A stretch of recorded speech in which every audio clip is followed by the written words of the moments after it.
So, warm welcome to the 9th lecture on the subject of digital signal processing and its applications. We will spend a minute or two in recalling what we did in the previous lecture and then invite questions if there are any before we proceed. In the previous lecture, we had put down the properties of systems, and we had also just begun our discussion of going into an alternate domain. We said that if we look at the expression which relates the input to the output with an input equal to a complex exponential in an LSI system, the relation involves a constant which depends only on frequency. That constant, we saw, could be viewed as an operation between the impulse response and the sequence e raised to the power j omega n. And we had concluded the previous lecture by noting that we could perhaps give it an interpretation which relates to projection of the impulse response, or taking a dot product of the impulse response in some way. Alright. So, we now need to make these ideas more concrete. That is the objective of the lecture today, and also to take us to the first transform domain that we are going to discuss. We shall also in this lecture identify what we mean by a transform domain in general, and in particular we shall be talking about the discrete time Fourier transform. So with that then we begin the lecture today, but before we continue our discussion, since this is going to be a very important new aspect of discrete time signal processing, we could spend a couple of minutes in asking whether there are any questions which immediately need to be answered. Yes, there is a question. Strategy of selecting that troublesome input is a bit unclear. Okay, yes. We are choosing some troublesome input which give rise to some transients like step input and all, which is also a bounded one. Like that. Okay, so the question is, in the previous lecture we had looked at the proof of the condition for stability being necessary. That is, we had seen that if a system, if an LSI system needed to be stable, then its impulse response needed to be absolutely summable. We had proved sufficiency with great ease, but to prove necessity, we needed to use what we called a troublesome input. So the question is that choice of troublesome input and the reason why we proceeded with that input was not very clear. So let's quickly identify the main steps or the main reasoning that went into that so-called troublesome input. You see? So this is essentially a review and clarification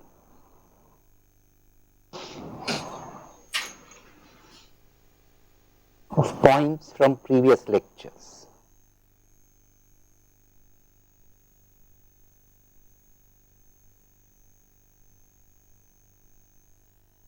So the first point is necessary condition for stability.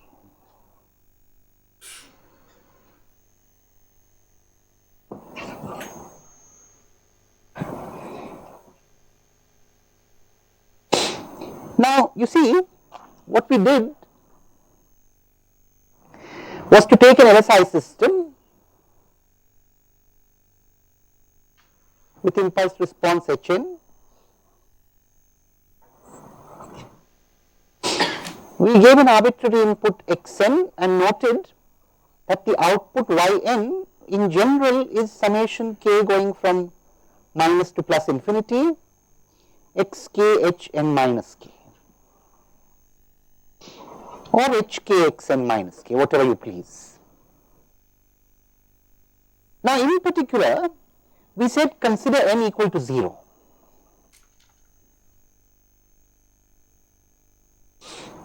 We said for that n, y of 0 is summation k going from minus to plus infinity xkh minus k. Now our reasoning was that we can choose a troublesome bounded input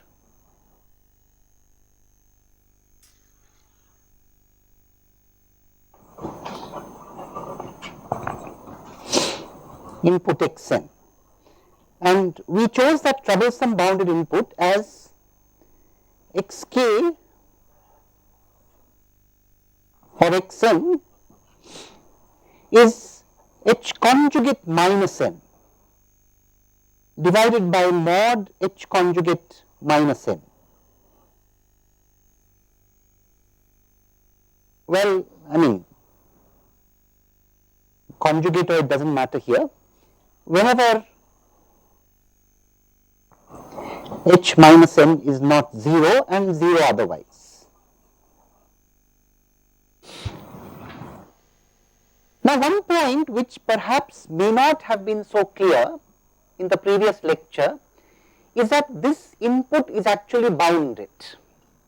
Maybe that point was not emphasized enough. In fact, if you happen to look at this xn, the modulus of xn for any n here, because any sequence is really like a vector in an infinite dimensional space, and the infinity of that dimension is the infinity of the integers. You can think of each sample of the sequence as a coordinate of that so called vector. So, a sequence is like a vector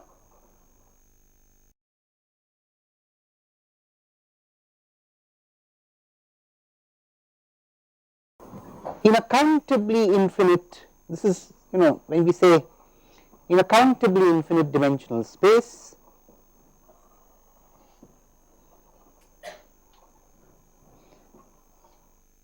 whose orthonormal basis is essentially the set of all unit impulse sequences.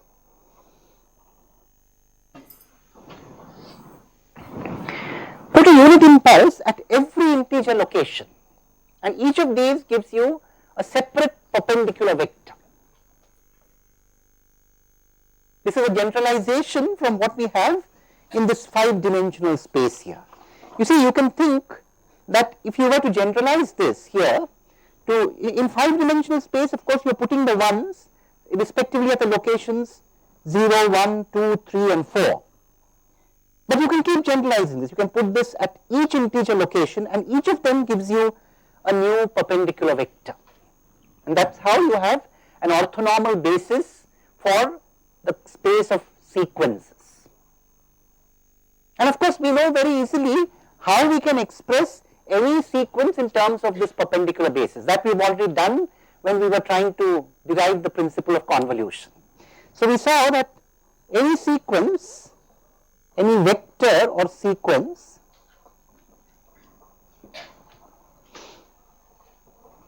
xn can be expressed in terms of these.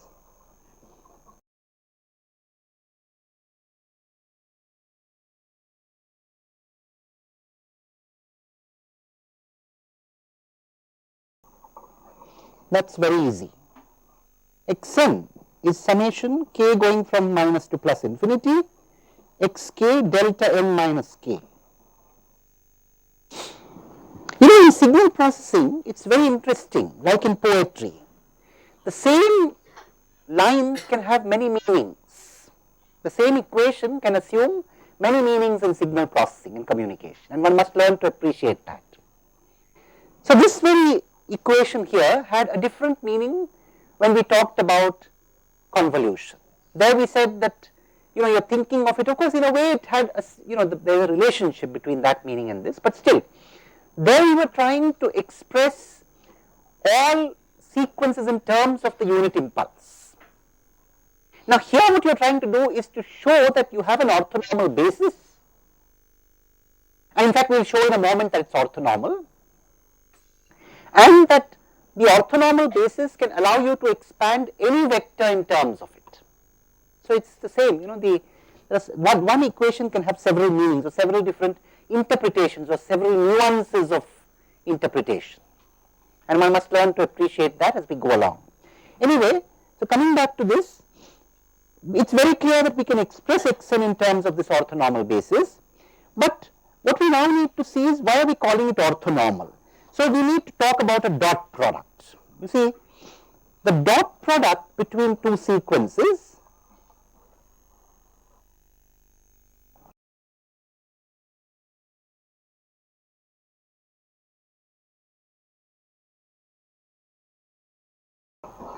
is, as we generalize from finite dimensional spaces, the dot product would be essentially a sum over all the coordinates. You see, each k is a coordinate now, each location is a coordinate. x1n, x1k, x2k, and for the moment let us assume real sequences.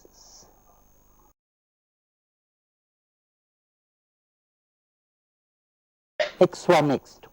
At the moment, we are assuming real sequences, and we are assuming the coordinates are real. So, this is essentially a generalization from what we did in finite dimensional spaces. We took the product of corresponding coordinates and we added up over all the coordinates. But now we need to ask whether this definition is acceptable when the sequences are complex. So, for that we need to ask what more do we want from a dot product. Before we do that, since we are generalizing the idea of a dot product, we would like to use a slightly more general notation for dot product. So, the dot product is also more generally called the inner product.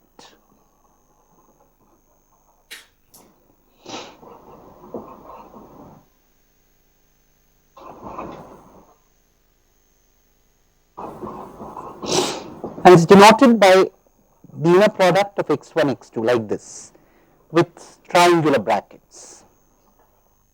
Now, you see, if you take the dot product of x with x, what do you get? In conventional vector algebra, we get the magnitude square of the vector. And here, we would like to use the notation norm. So, instead of saying magnitude for a vector in general, for this generalized class of vectors, we call it the norm. In fact, we call it the 2 norm. So, do not worry too much about this lower 2, but the upper 2 is essentially a square. This is what is called the L2 norm. This is a technicality, let us not worry too much about it, but let us write it down for completeness. I mean, you could have other numbers here also.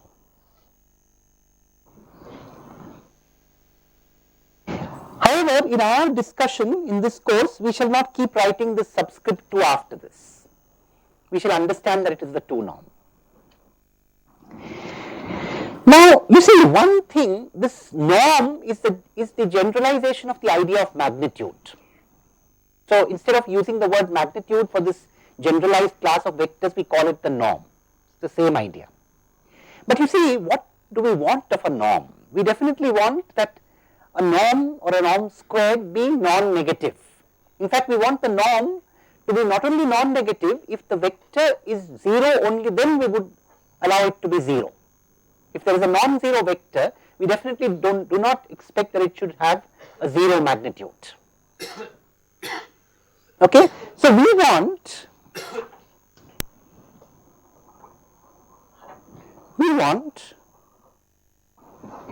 the dot product of x with x to be greater than or equal to 0, and we want dot product of x with x to be equal to 0 if and only if the vector x is itself 0, which means xn is equal to 0 for all n. Is that correct? But you see, if we take the definition of the dot product or the inner product that we just used a few minutes ago, if we take the dot product or the inner product of x1, x2 to be summation k over all the integers x1k, x2k for complex x1, x2 as well. If we do this,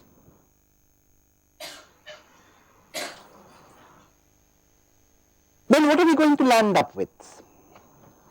We are going to land up in the troublesome situation that the de novo product of x with x is simply summation k going from minus to plus infinity x squared n, but x squared n when xn is complex could be complex, and summation over k x squared, of course this should be k, sorry. So, summation over k x k need not be 0, need not be non-negative. In fact, it can be complex in general, and we definitely do not want that. We want it to be a magnitude squared, so that can only be non-negative, and it should be 0 only if x itself is 0. Is that correct? Now, you see, how do we then correct the situation? It's very clear that we want each of these terms in the summation to contribute a non-negative quantity, and that can be done only if you have a modulus in each of the terms, and that modulus can appear only if you bring in a complex conjugate. And therefore, we redefine the dot product in general for complex x1, x2. We need to redefine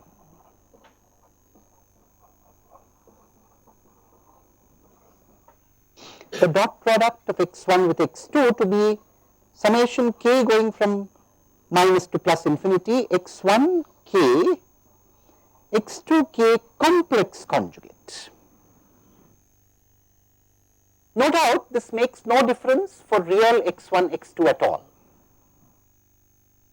The definition for real x1 x2 is as it is.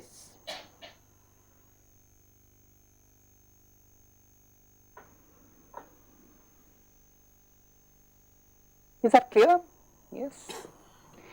You see, now it's very clear. Now, of course, once we have done this, we have taken care of the problem.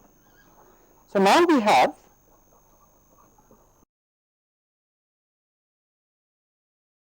the inner product of x with x is equal to summation k going from minus to plus infinity mod xk square. It is xk complex conjugate, which is summation on k mod xk squared. This is of course greater than or equal to 0. It is 0 only if, in fact if and only if xk is equal to 0 for all k. Unless each of those terms is 0, this cannot sum to 0, because each term there is non-negative.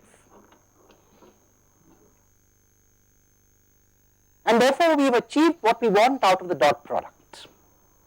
We have been able to redefine the dot product in such a way that it takes care of this use of the dot product for calculating the magnitude squared of a vector.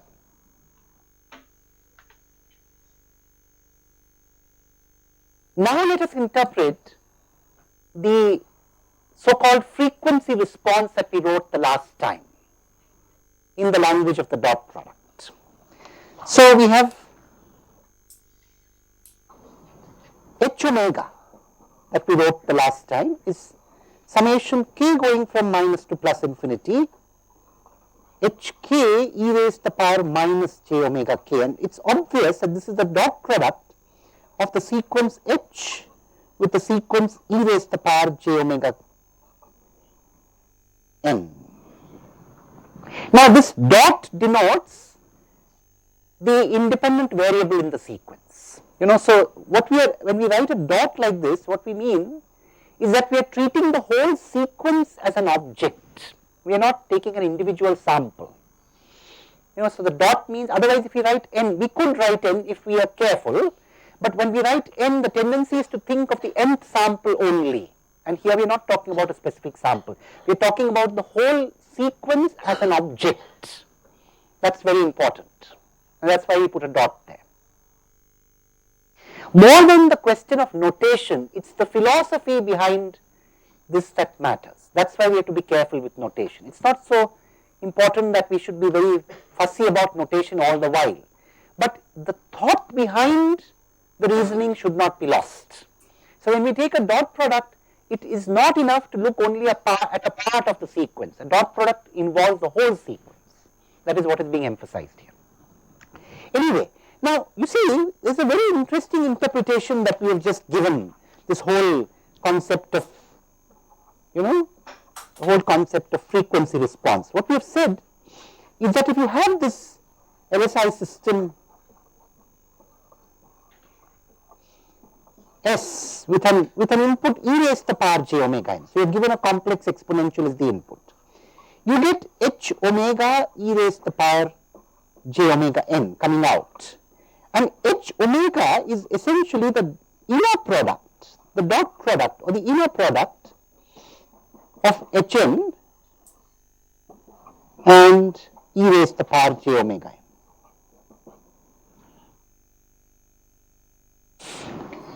Now we already know what an inner product does in conventional small dimensional physics or engineering.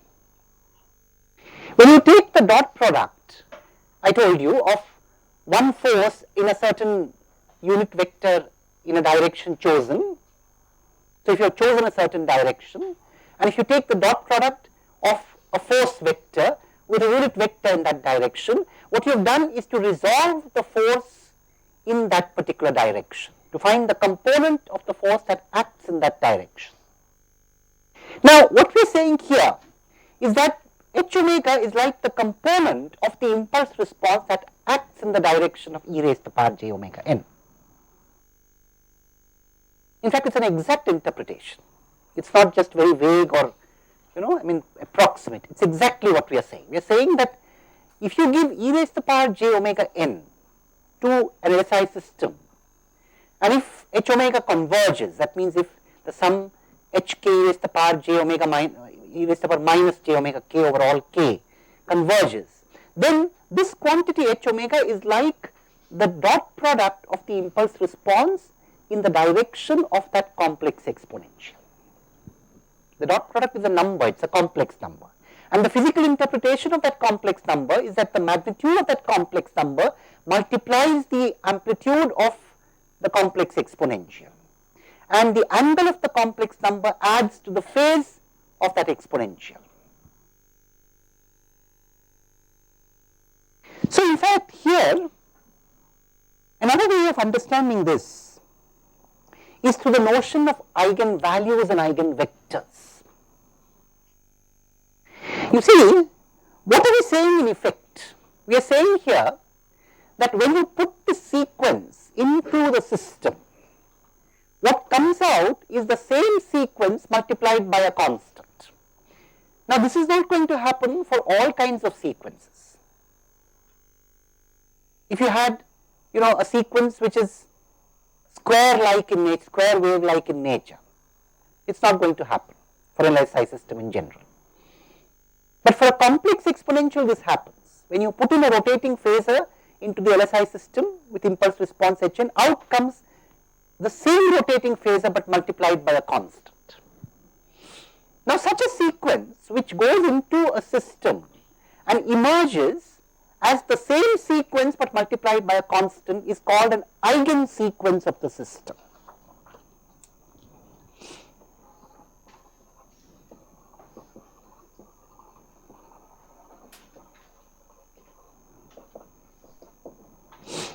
Sequence that goes in, that is unchanged in form,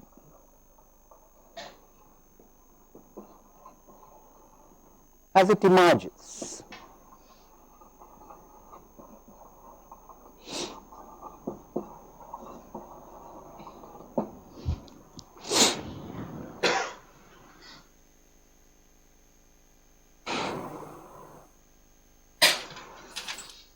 It is like saying that the action of the LSI system is decoupled for each of these sequences.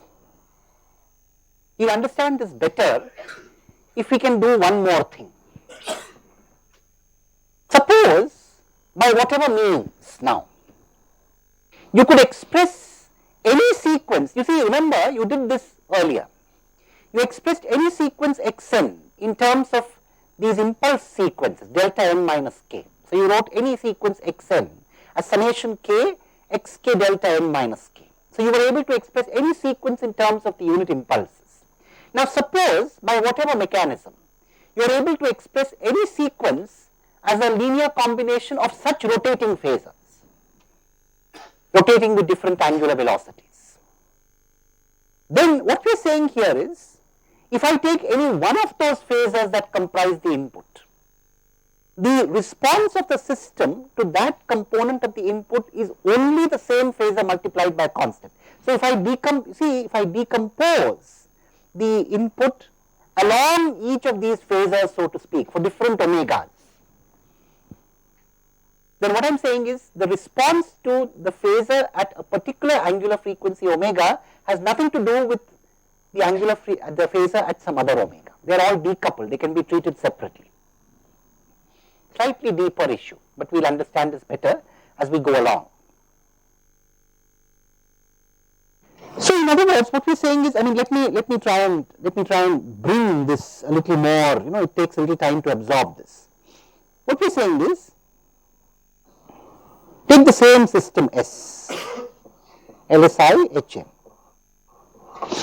Suppose instead of giving e raised to the power j omega n, you gave A1 e raised to the power j omega 1 n plus A2 e raised to the power j omega 2 n plus A3 e raised to the power j omega 3 n. Out would come A1 h omega 1 e raised to the power j omega 1 n plus A2 h omega 2 e raised to the power j omega 2 n plus A3 h omega 3 e raised to the power j omega 3 n.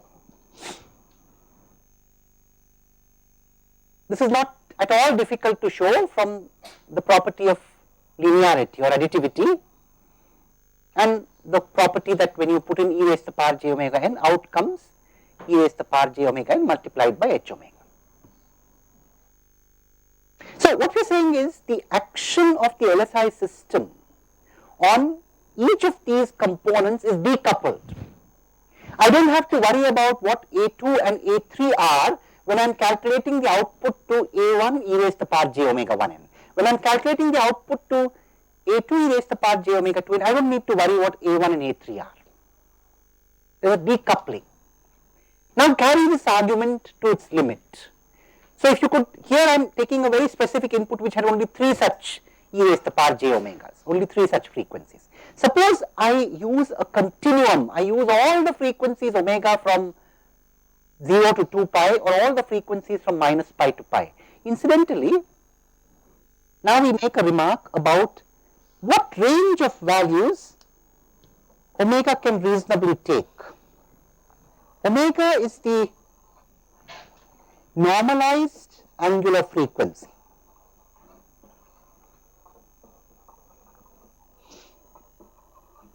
Now, on the frequency axis,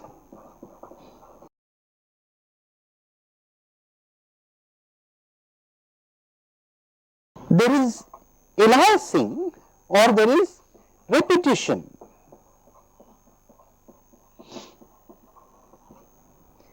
Beyond omega between minus pi and plus pi. You see, the reasoning for that is very simple.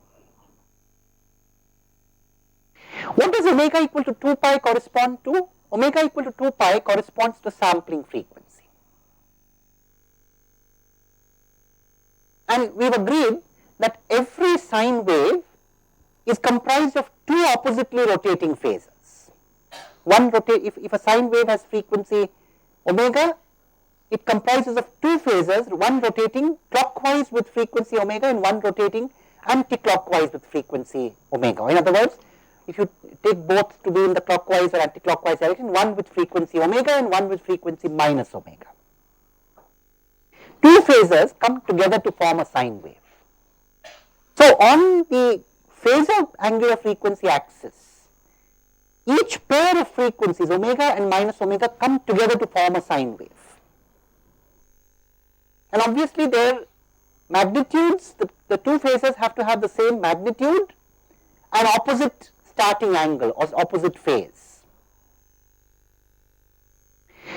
Now, we have seen that when you sample, you take the original set of frequencies or original frequency axis, whatever it is, shift it by every multiple of the sampling frequency, and these shifts are added.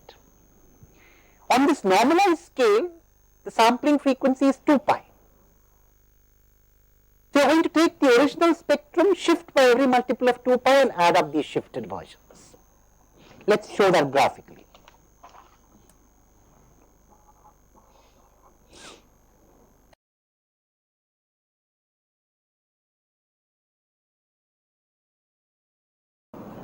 Whatever there is, you are going to shift this by every multiple of 2 pi and you are going to add them. Now, obviously, if you do not want these shifts to overlap, this must remain between minus pi and pi, and of course, that is also obvious from what we have seen in the sampling theorem. The maximum component that you have in the original signal should not be more than half the sampling frequency. So, that means the so called unique omegas that we can deal with are only between minus pi and pi. So, when we take any input xn and ask whether it can be expressed as a linear combination of e raised to the power j omega n, we need only to worry about the omegas going from minus pi to pi. Of course, the frequency axis is continuous. So, I am not going to be able to use a summation now. I need to integrate the limit of a summation as the variable of summation becomes continuous is an integral, right. So, what we are saying is, suppose, I am trying to motivate the whole idea. Suppose I take the same LSI system once again, give to it a combination of x omega e raised to the power j omega n. You know what I mean by x omega? X omega is the component of xn along e raised to the power j omega n. So, what I am saying is, suppose you are able to decompose, just like you decompose the impulse response, suppose you are also able to decompose the input along different e raised to the power j omega n's. And you did this for all the omegas going from minus pi to plus pi. Then it means that, since minus pi to plus pi is exhaustive, putting those components back should give you back xn.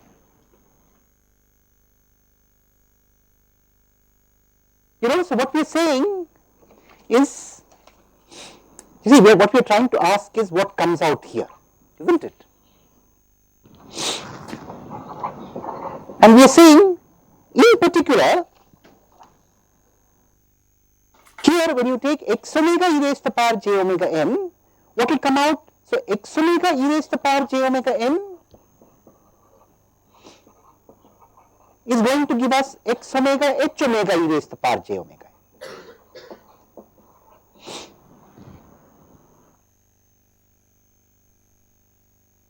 Is that right? And therefore, if you integrate this, if you integrate over omega here, you can also integrate over omega here.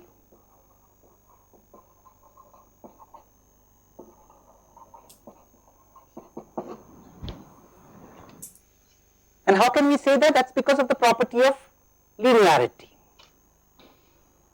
If for each omega I can do this, I can do it for the combination of the omegas. Now, this will lead us to a very interesting property of this inner product. This inner product of a sequence with a rotating phasor gives us a new domain called the discrete time Fourier domain or discrete time Fourier transform domain. We shall see more of this in the lecture to come and build up in greater depth the whole idea of the discrete time Fourier transform in the coming lecture. Thank you.